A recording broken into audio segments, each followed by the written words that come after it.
Hello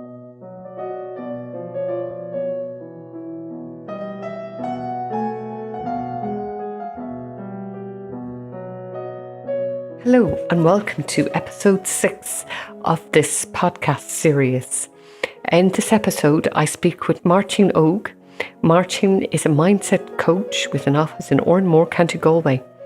He uses his own experience of overcoming loss and rebuilding his life to work with clients who are struggling or stuck in their own lives. Mairtin set up Mind Over Mountains in 2020, and this is an initiative combining coaching, mentoring and the great outdoors. Mairtin Og uses his own experience of loss to work with his clients, and he brings all of this experience to the table when working with clients. Okay, I'm here with Mairtin Og from Mind Over Mountains. He's coaching business based in Oranmore in County Galway. So I'm thrilled to have you, Mairtin, on the podcast. Thank you. And I know I've been following you on Instagram and LinkedIn, and you've had some really kind of great messages to give people that are overcoming their struggles or trying to overcome or are stuck. And I know, maybe tell us a little bit about yourself, about how your journey came to be a coach. I know you coach businesses and also individuals. Well, it's a long story, Julie, but I'll try to shorten it. Basically, I wrote a book on the whole thing, and that's been very successful for me. Mind Over Mountains, I called the book as well. But I started, my upbringing, I was brought up in Kinvara, a place called Carrow. I was the eldest of 7. My father died at 37. I was 8. So okay. I think from that age, I kind of took on a bit of responsibility. I didn't want to be a burden to my mother. From there, I became very successful, really, very early. I played a lot of sport. I played county football for a couple of years, and it was unheard of for a Connemara person at that stage to get onto county teams, but I managed it. So there must have been talent someplace. But in business life took off for me as well. I got into excavation, plant and machinery. Okay. I had a lot of trucks and a lot of machinery. And I became a millionaire in my late 20s, actually. Wow. I made a lot of money very quickly at that business. Yeah. I used to do an awful lot of work around Galway, for some of the big builders like O'Malley Construction. People who know construction might have bought houses off them and that. I used to do all their work. I would have done all the excavation on the Air Square Centre, Jury's Hotel, Galway Bay Hotel, and then all the housing estates around. So that was the early days, I suppose, really. Then I went on to set up a second company. And I started doing small projects, development projects like housing schemes and commercial buildings and that. And I ran both businesses. One kind of suited the other. Plus I was still doing a lot of work for outside builders as well. So that was kind of where I started, and that's where I built my business. I had a lot of people working for me for many years. So the plant and machinery business, I had it for over 34 years. Wow. And I had guys with me for probably 30 of those years. Wow. And some of them still contact me to this day. Yeah, of course. Yeah. Unfortunately, then I suppose, Julie, in 2008, 2009, when the global financial crisis came and hit us, one of my businesses was heavily extended, which was the construction business, because I had a lot of borrowings and a lot of loans on sites that some of them were in planning, and some of them I hadn't even got into planning with, and I'd paid a lot, top dollar for them. So very quickly the values of those parcels of land, they tumbled overnight, really, literally. But unfortunately for me, looking back at it now, and I had done a lot of looking back at it, especially writing the book on that, I had both my businesses in one bank. Okay. And when they couldn't get any equity out of one, they began to target the other. Okay. And it made my life really difficult. I was married for over 26 years. My marriage broke up. The pressure was just unreal. Too much. The stress levels were just through the roof. Global financial crisis, I didn't know what that was. I just took it on board as my crisis. Decisions I'd made, if you want to call them mistakes I made, whatever it was. I just totally blamed myself. I hated myself. I couldn't look in the mirror at myself, and I was in a difficult place for a couple of years. I was trying to be, I mentioned it in the book, I reference it as trying to be putting out a forest fire with a garden hose. And that's the way I felt. So you've really experienced, you've been down there, experienced that real loss. Well, I have really, and I was in a really bad place. I considered suicide a couple of times. I was that low. Oh my gosh. And it was not a good place to be. No. And so what brought you from there to where you are today with the Mind Over Mountains. That has to be, I'm so interested in that, how did you make that over the bridge? The $6 million question. I'm leaving bits out, which I'll go back to, Julie. But I think, it's funny you asked me that question, because I got asked it recently by a lady who's working for a company in Limerick. And they were organising a thing for their clients and they wanted to bring in a few guest speakers. I do a bit of that as well, some guest speaking. I go into a lot of schools and that, actually, but I go into companies and I do a bit of guest speaking, public speaking as well. But she asked me, she said, how would you describe yourself? And I said to her, we were on a Zoom call. Well, I said, I used to be very successful. And I could see her looking at me in the camera, and she said, well, what do you mean? Well, I said, in this country, I said, we equate kind of people's success, I said, with what they drive, where they live, what role they fill, whether it's their career or their business or whatever else. Yeah. And I said, I was that person, I said, who was flying around in helicopters, I said, and turning over millions. And she said, well, I said, no, I said, I'm more successful than I ever was. And she said, tell me why. Okay. And I said, that's been my journey. So that leads me to answer your question. Yeah. Like during that time, I suppose, when I was in a very bad place, very low, one of my sisters rang me, and there's one person, I suppose, in every family that everyone's afraid of. And that sister is Angela in our family. Yeah. Even though I'm the eldest, when she asks you or tells you to do something, you're inclined to do it. Yes. That. So to make a long story very short, she contacted me one night during my darkness, my years of darkness. Yeah. And she said to me, you haven't killed anyone, she said. She asked me straight up, very to the point. She said, are you drinking? I said, no. Good, she said.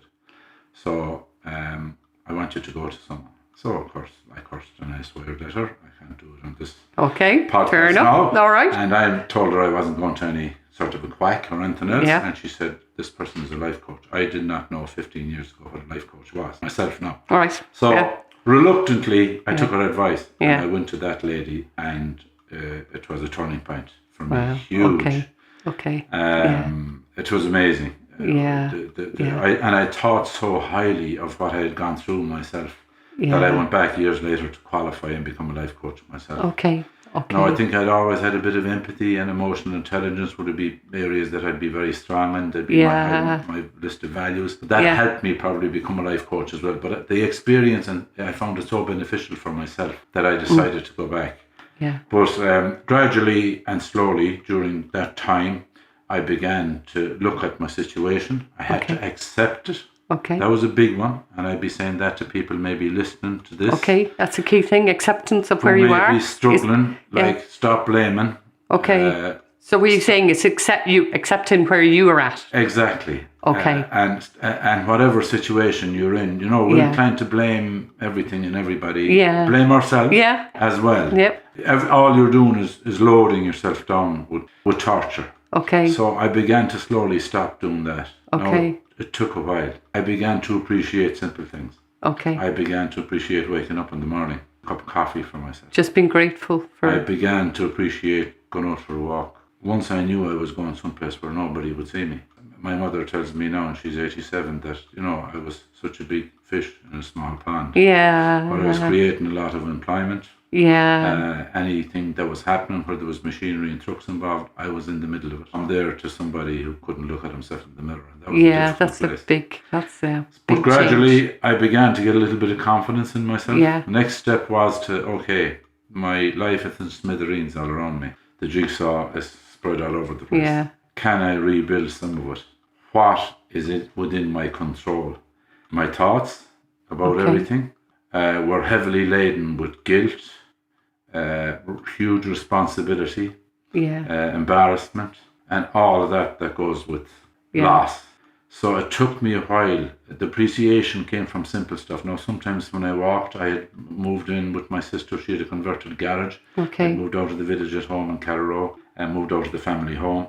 My sister's place was close enough to the sea. Mm-hmm. And I used to go down mornings at 4 a.m. I wasn't sleeping for a long time, or a couple of hours. Mm-hmm. And some mornings I cried. And other mornings I came up and it was just full of life. I'd listen to the sea and listen to the seagulls and whatever. There was just... But I went back and I visited that life coach. She was a lady since. Yeah. And I said to her, I said, why did you decide, I said, to keep working with me? Because as a life coach myself now, there's a point where if somebody comes to you to want to work with you, you have to make a call on whether you think you can help that person. Yes. Or whether you think you need to refer them to a therapist or a counsellor. Okay. Or somebody else for whatever issues. Yeah. I knew I was in that territory. But she said to me straight up, she said, there was something flickering that I noticed, she said, within you. Yeah. And she said, every time you came back to me, she said, that flame was getting stronger. Yeah. So she said, I decided to work with you. Yeah. So she made a good call. She did, actually. And I'm so grateful that she did. But it took time, but I stopped blaming myself. Okay. And I started picking up the pieces that I felt I could control and that I had influence over. And that's a big thing. Like when you're in a situation like that, finding and deciding first that, okay, there's a lot of stuff here that it's totally outside my control. I cannot change it. And I am where I am. So, okay, what can I change? My own thought processes, how I think about life, how I think about myself. Okay, certain things happened, which resulted in certain things. Yeah. People have paid a price, people who had worked for me for a long time. My own family situation, myself more than anyone, which was the last thing I realised. So realising all that and beginning to look at, okay, what can I control? Yeah. That was the first building block for me. Yeah, yeah. And then the second one was to reach out for help, which is huge. Yeah. Like, there may be people listening to this who may not have that strength because it takes a certain amount of strength to reach out. Yeah. Well, it depended on your situation. But I felt in my situation everything was black. I was in a tunnel and there was a train but just coming towards me at 100 miles an hour. I felt with the lights on and I couldn't see where I was going. That's what it felt like, or worse. But there was another thing that happened too. I would have thought New Year's Eve, if I was out with you, I'd have been a pain in the you-know-where because I was sending text messages to people, Happy New Year, wishing you the best. Because I had 100 friends, didn't I? But when Mairtin Og was living in his sister's converted garage in a not-so-good place, there was none of them. There was, out of those 100 friends, 2. Okay. And rang me and met me. Big discovery. Regularly. Yeah. Huge discovery. Yeah. Mairtin wasn't as important to people as he thought he was. Yes. Mairtin wasn't as good and kind and helpful to people as he thought he should get in return. Yeah. No. Yeah. But there was 2 people. Yeah. And they weren't psychologists, they weren't counsellors, they weren't therapists, they weren't coaches, they were friends. 2 good mates. And sometimes reaching out to a friend is where it starts and saying, hello, how are you? Yeah. Do you want a cup of coffee? Yeah. Yeah. I don't know what you're going through, but do you want to talk to me about it? It makes such a difference. Yeah. And that's where it started for me. Yeah. Then my sister came on and advising me to go to this person, who happened to be a lady, which I eventually did. And all of that, seeing those guys' text messages and phone numbers coming up, phone every so often, meant so much to me. They cared. So gradually I began to get a little bit of confidence. I began to look at what I could deal with, and I began to leave the other side. Yeah. The other stuff to one side. And that was monumental, really. It took a while. And to come from that low place. There's another side to me then, which I haven't mentioned yet. Like, I did say I was a county footballer. Yes. I played minor, under 21, junior. I was on the Galway senior background. Team in the 80s. Big sports background. But I had a career-ending injury in 1984. Okay. I was in the Galway senior team, and I badly hurt my knee. Now, at the time, we weren't quite sure what was wrong. So they took out my cartilage. So I went back, I rebuilt it and rehabbed it, and I went back again a couple of months later, and I kept breaking down. So they decided again to send me for an exploratory operation to the Blackrock Clinic, and they did keyhole surgery on me. Like, that was kind of very new. Very early days, in the 80s, okay. 84. And I didn't know people with many knee ailments at the time, so I went up again to the consultant who had carried out the keyhole surgery a couple of days later in the Blackrock Clinic. I'll never forget him. He was a big Kerry man, Professor Hurston. And he came in and he flung a file on the desk and he said, "What's your story, Mr. McDonough?" Right. And I said, "Sorry." And he said to me, "Can you afford," he said, "to be 4 or 5 months out of work?" He said, "to rehab properly." He said, "I need to rebuild your knee, it's in shreds." And I looked at him and I said, I was after getting married in 1983. And I started the business. I think I had 2 trucks at the time and maybe 1 or 2 excavators. Okay. So it was building. Yeah. I had a mortgage, of course. And I think around the same time, my son was born, Sean. Okay, So it was I all said happening. to him, I said, there's a lot happening. I said, there's no way. I said, I'd be able to give that much time to rehab. But he said, point blank, like he hit me with a sledgehammer on top of the head. He said, your county career is finished. So he said, he said, I don't think you'll even get away with playing for the club. And he was right. And he did add, he said, you'll have to take up one or two things, he said, if you don't rebuild your knee. And I said, what? He said, cycling or swimming. Whichever one, he said, you'll have to do a lot of. Because he said, to have a bit of stability in that knee. And I think about, and I kind of went on with the club for a while then, but I kept breaking down. So I started managing the teams in the club because I had the county experience. You had experience. So I had a lot to bring to the table to a Connemara rural club at the time. So we started being successful. And I found I had a great way with the players and that they listened to me. And it's amazing now with what I'm doing. Even back then, there was probably the foundation was there for the coach. Yeah. So I did that for a couple of years, and I took up a bit of cycling, and I started to enjoy the cycling. Okay. So I started to do the challenges like the Corrup cycle and different ones around Ireland for charities and raising. And then in 1999, I think I heard about this National Council for the Blind, the organisation, were organising sponsored cycle from coast to coast in America. So that kind of tweaked my interest. And I said, I wonder would I be able for that. So I went and I found out more information about it. One of the things was we had to raise £10,000 for the charity at the time. All right. So of course I was a businessman. So I said, okay. So it was right up your street. And the training, I said, well, and it was one of the things the consultant told me I should be able to do. And I had been cycling and I was enjoying it. And I found that the hardship of cycling didn't bother me hugely. I found that my mindset was strong. So I decided to sign up for that, and I did. And I cycled across America in 2000. I was one of 32 cyclists. So 3,000 miles or something like that? You've read up on it. I have. Well done. Yeah. Did you research? I did my research, Martin. Well done. Yeah, it was 3,000 miles in 25 days. And we raised a lot of funds for the National Council for the Blind at the time. So that was a big thing. It was a big deal to get it done. It was unheard of. I've never, outside of the crew that did it, I've never heard of too many people who've cycled across America. No, I know a lot of cyclists, but no, So there was that sporting interest I had, and I kept I've done so many things with that gammy knee that You've climbed mountains. In the last couple of years, I've started climbing mountains. I've been to Everest Base Camp. Right. I've done Kilimanjaro. Okay. And I'm only recently back from a big mountain, the biggest mountain outside of the Himalayas actually in the world. It's called Aconcagua. Wow. It's one of the 7 summits. It's 7,000 meters. Oh my gosh. So the month we were out there, 4 people died on the mountain. So it's a serious one. It's a big one. It's for experience. I'm lucky. My son does a lot of these with me. Okay. He doesn't struggle as much as I do. Okay. And he doesn't have to prepare as hard as I do. So. Well, if I was with you, I'd be struggling a lot. Yeah, but it's really interesting. You combine some of this stuff with your coaching. This is some of your outdoors. I do. Well, I qualified as a life coach, and then I wasn't officially doing life coaching. The best description I can give listeners and yourself was I was meeting people at filling stations and coffee shops. Kind of reaching out to me. Okay. Yeah. But apart from paying for my coffee, I wasn't charging for it. Right. And I had taken up a couple of different roles. I worked as a transport manager with an oil company, Sweeney Oil, here in Galway. Okay. For a while. And my transport background, of course. Yeah. Even though I was then a qualified life coach. I became a qualified life coach around the same time.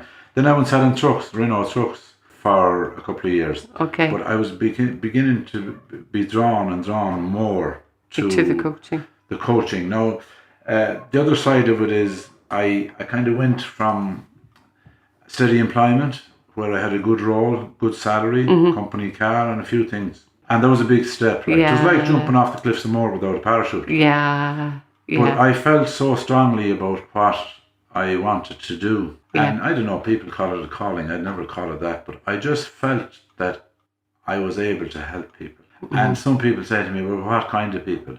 And I don't generalise. I feel that every one of us, every single person, and I'm dealing with business, I'm dealing with management level, I'm dealing with leaders and CEOs, I'm dealing with, if you want to call them ordinary people who work ordinary jobs. Yeah. Never call them ordinary people, because everybody's their own story. Different. Yeah. But I don't care if somebody likes what I'm about and likes the message I'm putting out there in Mind Over Mountains, and I have a huge following on social media.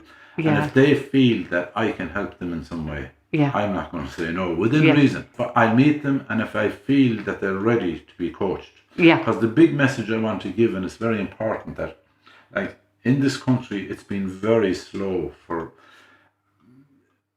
coaching of any type. I do some business coaching, but I focus on mindset coaching. And that is slow because there is the mentality of, if you said, well, I'm going to Mairtin, your man in Mind Over Mountains, I'm doing a bit of coaching with him. Is there something wrong with you? Like, Yeah. I'm not a counsellor or a therapist. They specialise in their own fields. Yeah. And I know right away when I meet a person whether I think they should go to one of them or I think I'll be able to help them. Yeah. And that's a strong message I want to put out to people, that no, there's nothing wrong with you. You may have decisions to make that you're struggling with. You may want to decide to change your career.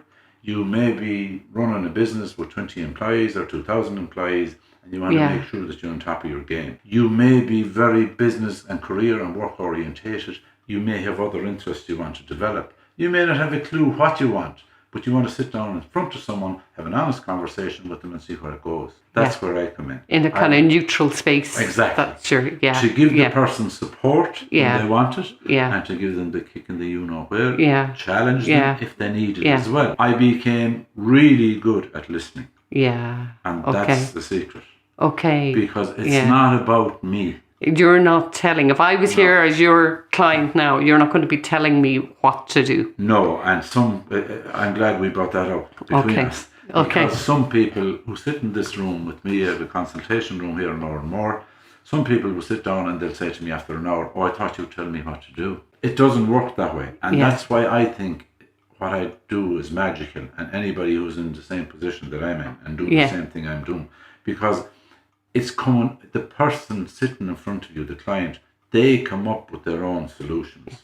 Yeah. They came up with their own ways of doing things. It's basically the person has the answers. Exactly. So I'm interested in a couple of things you said earlier, about accepting where we are, because this podcast is simply holistic living, feeding the mind, body, soul. And when I was coming to chat, to have you on the podcast today, I was thinking, you can't feed the mind, body and soul if you don't accept where you are. Yes.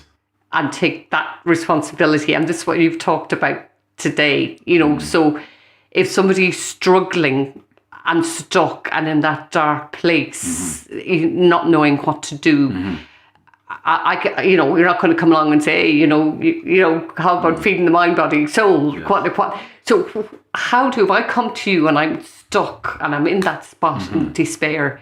That you've walked that walk, you've come over that bridge, you've come to where you're at now.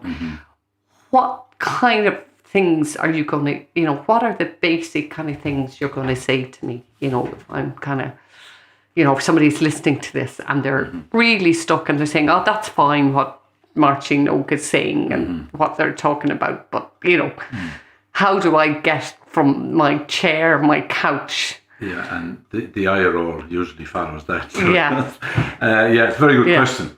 And I'm glad you asked me. Yeah. Firstly, I did a post actually recently. I do a lot of posts on social media, and I have a huge following, as I said. I did a post recently about junk happiness. Yes. And a lot of us, and most of us, we all need to feed that part of ourselves at times. That, it's like a little celebration you give yourself. Yeah. Have a few glasses of wine or the few pints at the weekend, or have the apple tart or eat the pizza or whatever it is you do. Yeah. But unfortunately, there's dark sides to it as well. Yeah. There's abuse of porn. There's all kinds of abuses that I don't want to get into here, but you know what I'm talking about, and so will everyone listening. Yeah. But the problem and the issue comes when the junk happiness gets a grip of us. Yeah. And we need these fixes often. Yeah. And regular. Yeah. To get through life. Yeah. Yeah. So what I'm saying to people is, okay, acknowledge that and say, is this doing me any good long term? Is this going to actually deal with whatever is causing me to want to put myself through all of that? Should I go and have a chat, or should I have someone look at where I'm at and try and help me? Where are the pain points? What are the parts of my life that I'm not 100% happy with, that's forcing me to get my kicks out of that stuff that doesn't last? Usually after doing it makes me feel bad, and I'm nearly worse afterwards than I was before. Yeah. So the first thing I do with someone who decides that they want to reach out to me. It doesn't matter what level this person comes from. Yeah. As I spent about 10 minutes congratulating them. Yeah. Because it's a huge step. Massive. I did it myself. And I classify myself as a brave man. Not afraid of many things. Yeah. I was afraid of that phone call. And I had a lady this morning who contacted me for the first time. And I said to her straight up, I said, how many times this morning were you going to cancel it? I caught the phone 10 times, she said, to send you a text message. Yeah. To come up with some excuse. Yeah. And I said to her, and how do you feel now? And she said, I left out something. She said, for the previous 6 months, she said, I've caught the phone umpteen times to call you, but I put it down. Yeah. So I congratulated her, and I kept congratulating her. Yeah. That's a huge step for that lady. It's huge. Massive. It's huge. Yeah. You know, and that's the first part of this. And that's what I love. Once I get that person on the phone or sitting in front of me, wow, that's a huge, massive. They've torn down all the barriers. Yeah, yeah. And they're beginning to say, well, there's nothing wrong with me, Mairtin, but I need to make some decisions. I'm very critical of myself. Yeah. I have a lot of self-limiting beliefs. And that's the way it goes. Yeah. And I feel like they're holding me back. Okay, right. Tell me more about that. How do you feel when that happens? What's making you feel that way? And that's the way it goes. Yeah. And it's a conversation. Yeah. I've designed a program, as I've referenced earlier. Tell us. It's called Navigating Your Own Pathway. Yeah, okay. It's a 2-month program, and there's 5 modules. But during that, now it never gets done in 2 months because life kicks in. I set it at 2 months, and sometimes it goes on to nearly 3 months because people go away on holidays, they need to take a few days or whatever. Child gets sick or partner wants to bring them some, whatever it is. So there's 5 modules that you get through. I send a module every week if I can, and if the person is able to receive it by email. And there you read through the module. There's one on, looking at your situation where you are at the moment. There's one we do called the Wheel of Life, where you score yourself in different parts of your life. Spiritual, financial, career, relationships, finances. There's a lot of different headings, and you score yourself. And then we look at different areas. What are your values? Have you looked at your values since you became 20, 30, 50, 60? Because our values are changing. And what parts of your life are you living? Kind of living with those values. Yeah. And what parts are you not? And you I get the person, there's a couple of exercises on the end of each module. You'd have them done in 15 minutes. Gets you into that thinking kind of process. Okay. Then we look at other stuff. We look at your influential factors. Okay. The positive ones in your life and the negative ones. Yeah. And that's a very interesting one. Sometimes it can be the company you're keeping. Yes. It can be the friends you have. Yeah. Can be closer than that at times. Yeah. Yeah. And sometimes it can kind of derail people where there's somebody very close to them who's not happy with the changes they're making. So it takes a conversation, and it takes kind of standing back and saying, okay, I'm immersing myself in stuff here that's actually not doing me any good. So people find that interesting. But we delve into it, and people they come to their own conclusions about it. I look at mindset then, which I work as a mindset coach. I feel that having a positive growth mindset is critical to everything. By that I mean people who have a fixed mindset would often say to me, well, I was never any good at that. I was always useless at that. So talk to me a little bit about mindset. Okay. People have to think about mindset. It's that positive thinking again. I can't stand this kind of, you must be positive all the time and all that popular psychology. That's not what you're talking about when you're talking about mindset. No, it's not. No, it's not. Not at all, actually. Well, having gone through what I've gone through myself, I think I have a grassroots, real good basis on it. If you had put yourself in my shoes and, just as an example, I'm using it now, to try and find positive pieces in that jigsaw of my life that was scattered all over the floor would have been next to impossible. But I found some, and everybody can. Yeah. But what I mean, it's not the happy-go-lucky, sure, my life is great, look at me. Yeah. It's to pick up Mairtin, okay, what are your values? You're a kind person.